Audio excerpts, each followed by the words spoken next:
Hi Kodiak, it's Alana. Today I'm going to teach you how to do a formal place setting to set the table. I'll also show you an easy way to adapt it so that it's perfect for everyday dining. Here we go. Kodiak on the water, Kodiak on the land. Feel it getting stronger every year. All right, so first thing we're going to do is, in my house, we use placemats. So I just put the placemat on the table and make sure it's not too far away so that it catches any food that might fall down from people eating. And it's also not right at the edge of the table and falling off. Then I'm going to put my plate in the middle of the placemat so that it doesn't have to be perfect, but it should be around the middle. Then I'm going to take my big fork. And this big fork is going to go on the left-hand side of the plate, just there. Then, if we're doing a fancy sitting, then I take my salad fork and I place it right next to the big fork.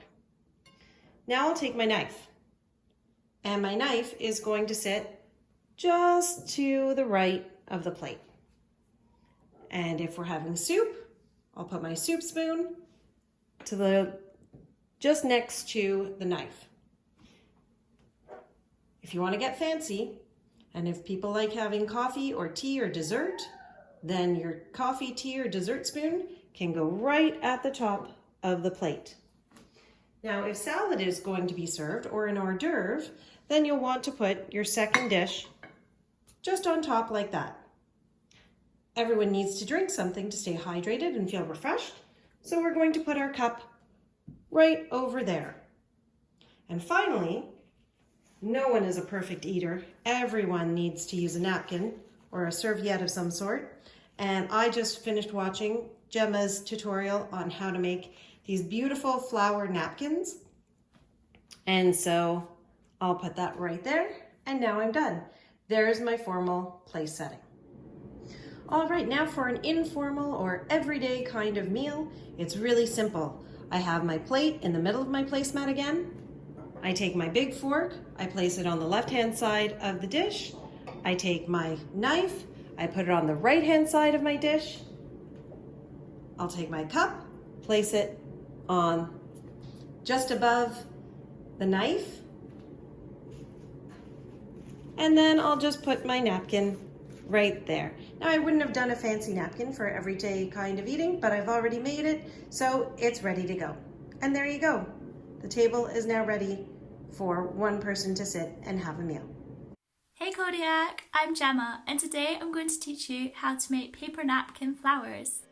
So we're going to make a paper napkin flower decoration just like this. So all you need is a napkin, ideally made from paper and bought from the store, but it can be a cloth one, but it might be a little bit trickier. So we're going to start by opening it up into a big square. You'll see that there's a cross in the middle where it was originally folded. So we're going to fold each corner into the center and that cross.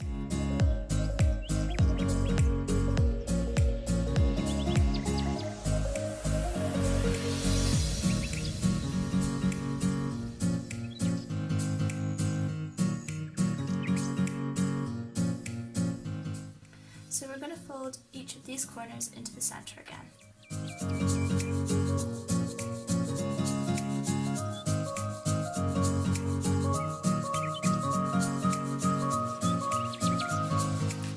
So now I'm going to press down each of the folds to make sure it's nice and secure.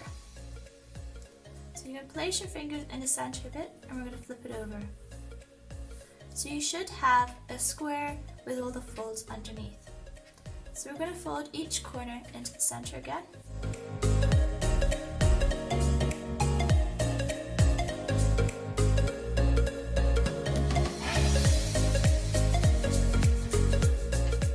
So now you should have a square with 4 triangles that pop up and have slits down the middle of them.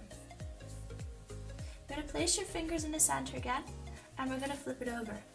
You should find that there's 4 triangular flaps. So we're going to gently pull each of these out to form the petals of our flower.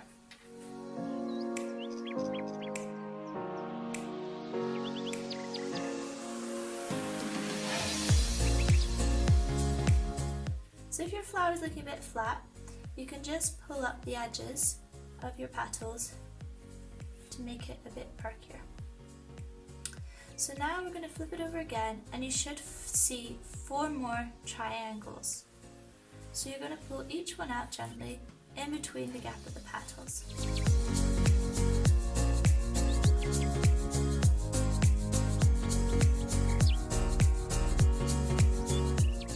So now you have a beautiful flower that you can use for your table. So you can either put your cutlery in the middle, or you could put a glass in the center, or you could just put that on the plate, and it will make your table look really nice. I hope you enjoyed. What's that? For I'm home away from home.